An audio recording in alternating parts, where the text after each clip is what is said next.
Mijn vader had een slagerij. En zo ben ik erin begonnen. Het was vroeger een klein jonkje, dat ik denk dat ik 10, 12 jaar was. En dan toen gaven ze me een veger en een blik en een veger en de boel schoonmaken. Zo begonnen we. En dan later dit schoonmaken, dat schoonmaken. Totdat ik een jaar of 12, 13 was. Toen kreeg ik een mes in de handen en toen moest ik aan het snijden. Sinds 2006 is de zaak opgehouden, want ja, het werd allemaal kant-en-klaar artikelen en daar voelde ik niks voor. Allemaal dat prielwerk en al die toestanden. Ik ben echt nog een oude rot ben ik in het vak. Vroeger was mijn business en mijn beroep, ja dat is nog, maar nu doe ik het voor de hobby. En nu ga ik wel door omdat ik nog alleen ben, want ja, ik heb de vrouw jammer genoeg verloren. En ja, dan moet je toch een afleiding zoeken. Dan haal ik tenminste geen katten kwijt hier. Je kan vrijdag halen, zaterdag, maar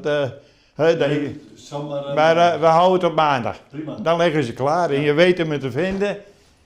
Hartstikke bedankt. Jo. En ik zal zorgen dat het weer, hoeveel jaren doen we dat al? Heel veel jaren. Kan je toch herinneren? Heel lang, hè? Dan zien we, dat zijn al de trouwe kleintjes. Tot kijk, goeie. Nou, zo loopt het. Ik wou het vroeger helemaal niet worden.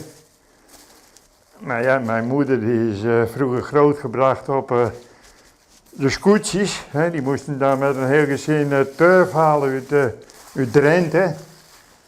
Op zijn 50 tonneke. En dat wil ze mij niet aandoen, want ik wil varen. Ik wil varen. Ik zei nee, maar je gaat niet naar zee. Je gaat eerst een vak leren, wat voor vak, dat mag je zelf uitzoeken, dat geeft niks. Maar je gaat een vak leren en als je een vak hebt, dan mag je doen en laten wat je wil.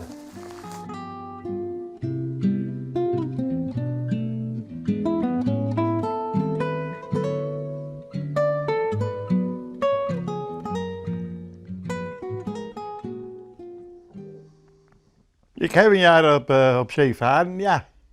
Naar Amerika toe. Met de Holland-Amerika-lijn. Op een vrachtpassagiersschip van 12.000 ton. En er zaten ongeveer 60 passagiers aan boord. En rond de 60 man bemanningsleden. Daar was ik slager. Toen was ik 24 jaar. Want ik ben mijn 25e jaar, en dat weet ik zo goed, want ik heb mijn 25 jaar in Los Angeles gevoerd. En toen ben ik aangemonsterd op de oude Nieuw-Amsterdam. En die maakte toen een tocht vanaf Rotterdam naar Indonesië, van 8 maanden. En daar was ik dan ook een van de slagers. Ik was niet alleen natuurlijk, want daar is een hele ploeg.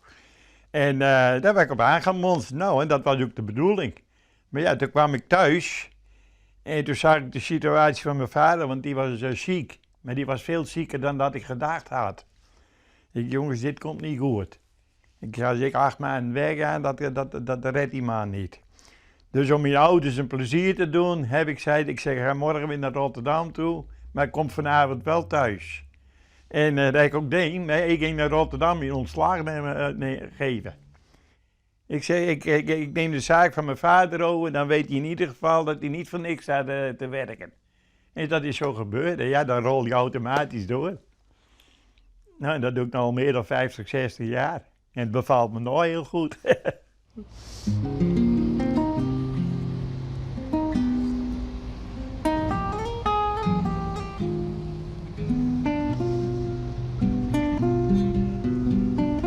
Ja, op een gegeven moment dan, nou ja, je moet je overgeven. En ja, ik heb nou nog altijd met de scheepvaart te maken, omdat ik lever dan mijn hele leven de kustvaart. Maar hier al had net zo slim ziek geweest. Dan had ik absoluut zeeman geweest. Dan had ik weg geweest. Ja, hoe lang weet ik niet, want ja, de tijden zijn allemaal veranderd. Maar dan had ik absoluut naar zee gaan, ja hoor. 200%, ik kan niet houden. Zo moet je het wel zeggen.